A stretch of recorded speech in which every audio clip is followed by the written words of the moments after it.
السلام علیکم every one, امید ہے کہ آپ اچھے ہوں گے۔ آج ایک بہت ہی انٹرسٹنگ ویڈیو پر ریئیکشن کرنے والا ہوں، اور اس ویڈیو کا کریڈٹ جاتا ہے دا کوہستانی چینل۔ تو چلیے ویڈیو کرتے ہیں اسٹارٹ۔ مسلمانوں کے اس پورے امپائر کے پہلے خلیفہ ابو بکر رضی اللہ تعالیٰ عنہ بنے، اور یہ بہت ہی ایک عجیب بات تھی کیونکہ ابو بکر رضی اللہ تعالیٰ عنہ کا تعلق قریش کے سب سے کمزور قبیلوں میں سے ایک بنو تیم سے تھا۔ عرب ایک بہت ہی ٹرائبل سوسائٹی جسے اب تک صرف سٹرونگ قبیلوں کے سردار ہی کنٹرول کرتے تھے، تو ابو بکر رضی اللہ تعالیٰ عنہ اتنے کمزور قبیلے سے پورے عرب کے خلیفہ کیسے بنے؟ اور یہ سمجھنے کے لیے we have to go way back۔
اب اراؤنڈ دا سیم ٹائم مکہ میں ایک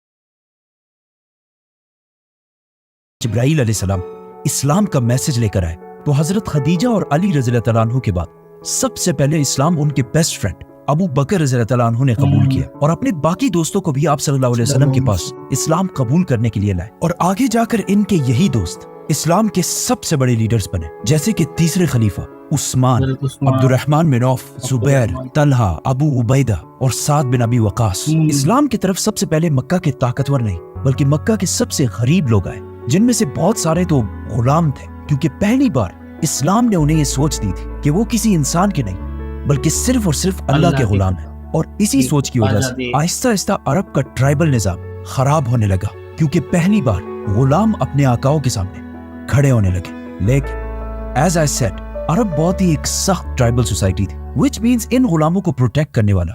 مکہ میں کوئی بھی نہیں تھا، جس کی وجہ سے بہت تیزی سے ان غلاموں کے ماسٹرز نے ان پر ظلم کرنا شروع کر دیا، اور اتنا سخت ظلم کہ مطلب خباب رضی اللہ تعالیٰ عنہ کو گرم کوئلے پر لٹایا گیا، اور حضرت بلال رضی اللہ تعالیٰ عنہ کے اوپر بڑے بڑے پتھر رکھے گئے، عمار بن یاسر کو کوڑوں سے مارا گیا، اور ان کی والدہ سمیہ کو تو شہید کر دیا گیا، کیونکہ مکہ والوں کو پتا تھا کہ ان لوگوں کے ساتھ جو بھی کرنا چاہو کر سکتے ہو، کیونکہ ان کو پوچھنے والا کون ہے۔ لیکن اسی ٹائم ابو بکر رضی اللہ تعالیٰ عنہ نے ان سارے غلاموں کو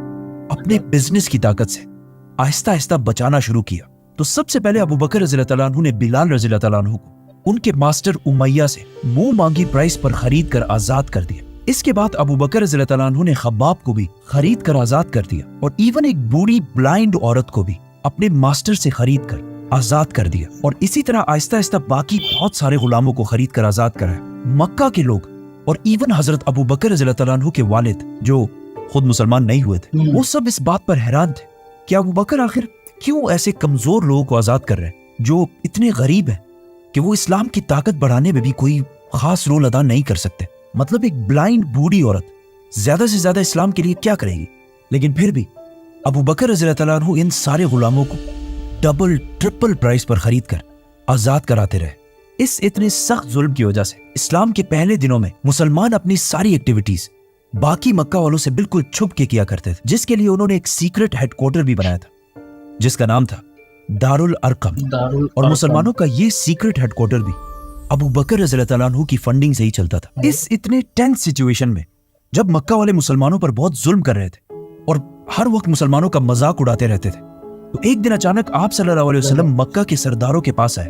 और उन सारों से कहा कि कल मैं एक ही रात में मक्का से बैतुल मुकद्दस मतलब इसरा वल मेराज का सफर करके आया हूं। जिस पर अबू जहल ने कहा कि वेट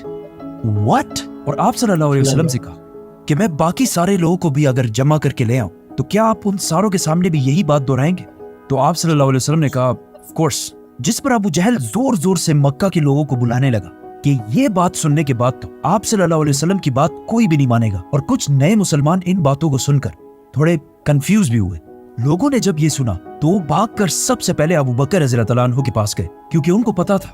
कि अगर अबू बकर इस रिलीजन से पीछे हट जाए तो मक्का के बाकी सारे लोग भी आहिस्ता आहिस्ता पीछे हटने लगेंगे। लेकिन अबू बकर रज़ी अल्लाह तआला अन्हु ने फरमाया कि अगर ये रसूलुल्लाह सल्लल्लाहु अलैहि वसल्लम ने कहा है तो ये बात बिल्कुल सच होगी। जिस पर उस दिन से अबू बकर रज़ी अल्लाह तआला अन्हु का नाम अबू बकर as-सद्दीक पड़ा, which means Abu Bakr the truthful। इन हालात के बाद मुसलमानों का मक्का में रहना इम्पॉसिबल हो गया और वो आहिस्ता आहिस्ता मक्का से मदीना की तरफ शिफ्ट होने लगे। अबू बकर रज़ी अल्लाह तआला अन्हु ने मक्का में इतने साल के बिजनेस से जितना भी माल कमाया था वो सारा लेकर आप सल्लल्लाहु अलैहि वसल्लम के साथ बिल्कुल आखिर में सारे मुसलमानों के बाद मदीना की तरफ रवाना हुआ, जिसे हम इस वीडियो में पूरा एक्सप्लेन कर चुके हैं। मदीना हिजरत करने के कुछ ही अरसे बाद मुसलमानों की पहली बड़ी जंग हुई, जंगे बदर, जिसमें अबू बकर रज़ी अल्लाह तआला अन्हु तो मुसलमानों की तरफ से लड़ रहे थे, जबकि उनका अपना बेटा दुश्मनों की तरफ से लड़ रहा था। मतलब बाप एक फौज में और बेटा दूसरी फौज में, जो इससे पहले अरब में कभी भी नहीं हुआ था, क्योंकि अरब की सारी जंगें हमेशा कबीलों के ही दरमियान होती थी। जंग के बाद उनके बेटे को मुसलमानों ने गिरफ्तार कर लिया और गिरफ्तार होने के बाद उन्होंने अबू बकर रज़ी अल्लाह तआला अन्हु से कहा कि मैं जंग में ये कोशिश कर रहा था कि आपसे दूर ही रहो ताकि हमारा आमना सामना ना हो। जिस पर अबू बकर रज़ी अल्लाह तआला अन्हु ने कहा कि अच्छा, मैं तो जंग में तुम्हें ही ढूंढ रहा था। मतलब बिल्कुल इब्राहिम अलैहिस्सलाम की तरह अबू बकर रज़ी अल्लाह तआला अन्हु अल्लाह के लिए अपने बेटे को भी कुर्बान करने के लिए बिल्कुल तैयार थे। और जब जंग तबूक में सारे मुसलमान अपने माल का कुछ हिस्सा और कुछ मुसलमान अपने माल का आधा हिस्सा आप सल्लल्लाहु अलैहि वसल्लम के सामने पेश कर रहे थे, तो अबू बकर रज़ी अल्लाह तआला अन्हु ने अपनी सारी दौलत जो भी था लाकर आप सल्लल्लाहु अलैहि वसल्लम के सामने रख दिया। अबू बकर रज़ी अल्लाह तआला अन्हु के इन सारे कुर्बानियों को देखकर आप सल्लल्लाहु अलैहि वसल्लम ने एक दिन फरमाया कि दुनिया में सबसे ज्यादा मेरी मदद टाइम और माल से अबू बकर रज़ी अल्लाह तआला अन्हु ने की। और एक सहाबी ने यह भी फरमाया कि आप सल्लल्लाहु अलैहि वसल्लम अबू बकर रज़ी अल्लाह तआला अन्हु के माल को ऐसे खर्च करते थे जैसे वो उन्हीं के पैसे हो, क्योंकि उन्हें पता था कि अबू बकर रज़ी अल्लाह तआला अन्हु कभी भी उनकी मदद करने से इनकार नहीं करेंगे। और आखिर एक दिन वो दिन भी आया कि पिछले 30 साल की ये इतनी क्लोज दोस्ती खत्म हो गई और आप सल्लल्लाहु अलैहि वसल्लम इस दुनिया से चले गए। और उस दिन जब पूरा मक्का रो रहा था तो अबू बकर रज़ी अल्लाह तआला अन्हु ने सामने आकर सारों को तसल्ली दी, जिसके बाद मुसलमानों ने आप सल्लल्लाहु अलैहि वसल्लम के बाद अबू बकर रज़ी अल्लाह तआला अन्हु को अपना नया बादशाह चूज किया। लेकिन अबू बकर रज़ी अल्लाह तआला अन्हु ने बादशाह, किंग, सीजर और ऐसे सारे नाम छोड़कर अपने लिए खलीफातुर रसूलुल्लाह का नाम चुना, which means रसूलुल्लाह सल्लल्लाहु अलैहि वसल्लम का सक्सेसर। जिसके बाद मुसलमानों में ये टाइटल अगले 1300 साल तक चलता रहा और सिर्फ पिछले 100 साल से ये टाइटल दुनिया से खत्म हो चुका है। मदीना के मुसलमानों ने तो उन्हें अपना नया खलीफा चूज कर लिया, लेकिन अरब के बाकी सारे कबीलों ने उनकी खिलाफत से बगावत का ऐलान कर दिया, जिसे फिर एक एक करके उन सारी बगावतों को उन्होंने क्रश कर दिया और फिर अपने जनरल खालिद बिन वलीद को पर्शियन एम्पायर की तरफ भेजा। और बहुत तेजी से खालिद बिन वलीद ने ईरान के अंदर ये सारे इलाके फतह कर लिए और एट द सेम टाइम उन्होंने 4 फौजें रोमन एम्पायर की तरफ भी भेजी। लेकिन रोमन एम्पायर में मुसलमानों की पर्शियन एम्पायर के मुकाबले में हालत बहुत ही खराब थी और अबू बकर रज़ी अल्लाह तआला अन्हु को पता था कि अब रोमन एम्पायर में मुसलमानों की ये हालत सिर्फ एक ही शख्स बदल सकता है, खालिद बिन वलीद। इसीलिए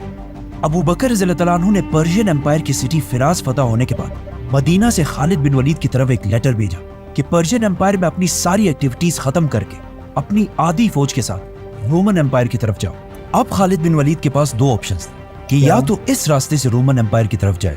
जिसमें बहुत ज्यादा टाइम लगना था, और या फिर इस दूसरे रास्ते से जाए जो बिल्कुल इम्पॉसिबल रास्ता था, ऐसा क्या लेकिन भाई? उस रास्ते से मुसलमान टाइम बहुत बचा सकते थे और दरमियान में 6 दिन तो बिल्कुल बगैर किसी पानी के गुजारने थे। तो ऑफ कोर्स खालिद बिन वलीद ने टाइम बचाने के लिए ये दूसरा बहुत ही डेंजरस रास्ता चूज किया, क्योंकि उन्हें पता था कि रोमन एम्पायर में मुसलमानों को उनकी बहुत सख्त जरूरत है, जिसके लिए उन्होंने 20 ऊंटों को कई दिनों तक प्यासा रखा और फिर उन्हें डबल पानी पिलाया ताकि ज्यादा पानी उनके पेट में स्टोर हो सके, ताकि बाद में मुसलमानों के घोड़े इस पानी को यूज कर सके। लेकिन आज साइंस ये कहती है कि जिस तरह बहुत सारे लोगों का ख्याल है कि ऊंट अपने जिस्म के इस हिस्से में पानी स्टोर करके रखता है, तो ये बिल्कुल गलत बात, ऐसा कुछ भी नहीं होता। अच्छा। जिसकी वजह से कुछ हिस्टोरियन समझते हैं कि ये जो वाकया इस्लामी तारीख में लिखा हुआ है, हो सकता है ये ठीक ना हो और इसे बस लोगों ने बनाया हो। जो भी हो, ये बात कंफर्म है कि खालिद बिन वलीद अपनी फौज के साथ इस बहुत ही डेंजरस रास्ते पर रवाना हुए। जाने से पहले खालिद बिन वलीद ने ईरान से जितना भी जिजिया टैक्स जमा किया था, वो सारा उन्होंने मुसलमानों की कैपिटल मदीना की तरफ भेजा और खुद रोमन एम्पायर की तरफ रवाना हुए और अपनी जगह पर्शियन एम्पायर में मुसन्ना बिन हारिसा को जनरल बनाया। बाय द वे, मैं ज्यादातर लोगों के नाम नहीं लेता ताकि ज्यादा नामों से कंफ्यूजन पैदा ना हो, लेकिन मुसन्ना बिन हारिसा का नाम लेना बहुत ही इंपॉर्टेंट है, क्योंकि जिस इलाके का उन्हें खालिद बिन वलीद ने जनरल बनाया था, आज 1400 साल बाद उसी इलाके में इराक का एक बहुत बड़ा प्रोविंस है जिसका नाम है मुसन्ना प्रोविंस, जो मुसलमानों के इसी जनरल के नाम पर रखा गया है। एनीवेज,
अब हो गई और जैसे ही मुसलमानों की फौज ने रोमन एम्पायर की मेन सिटी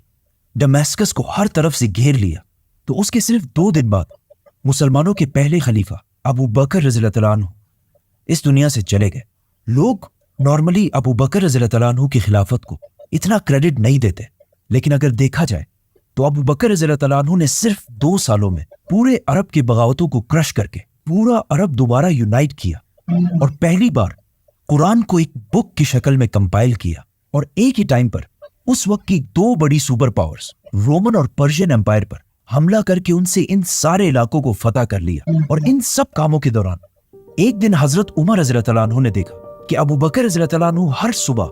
कहीं दूर किसी के घर जाते हैं। जब उन्होंने उनका पीछा करके पता किया तो पता चला कि अबू बकर रज़ियल्लाहु तआला अन्हु इतने बिजी कामों में भी हर सुबह एक बूढ़ी औरत के घर की देखभाल भी करते हैं, जिसे देखकर हजरत उमर बिल्कुल हैरान हो गए और कहा, ए अबू बकर, तुमने अपने बाद आने वाले खलीफाओं को ऐसी एग्जाम्पल कायम करके बहुत मुश्किल में डाल दिया। अबू बकर रज़ियल्लाहु तआला अन्हु तो दुनिया से चले गए, लेकिन उनके बाद उनकी औलाद का दुनिया पर बहुत बड़ा इन्फ्लुएंस रहा है, जैसे कि इमाम जाफर अस-सादिक और इमाम जौजी जैसे बड़े बड़े स्कॉलर्स अबू बकर रज़ियल्लाहु तआला अन्हु की औलाद में से। और इवन आज से 100 साल पहले इंडिया की सबसे रिच स्टेट हैदराबाद के निजाम भी, जो एक टाइम पर दुनिया का सबसे रिच आदमी था, वो भी अबू बकर रज़ियल्लाहु तआला अन्हु की औलाद में से थे। नाउ, अबू बकर रज़ियल्लाहु तआला अन्हु ने वफात से पहले एक बहुत बड़ा काम किया था। जैसे ही उनकी बीमारी बढ़ती गई, उन्हें पता चल गया कि हो सकता है ये अब उनके दुनिया में आखिरी दिन हो। इसीलिए उन्होंने जल्दी अपने सारे ट्रस्टेड एडवाइजर्स को बुलाया और उन सारों को पहले से बता दिया कि मेरे बाद मुसलमानों की इस इतनी बड़ी एम्पायर का दूसरा खलीफा कौन होगा। सब्सक्राइब।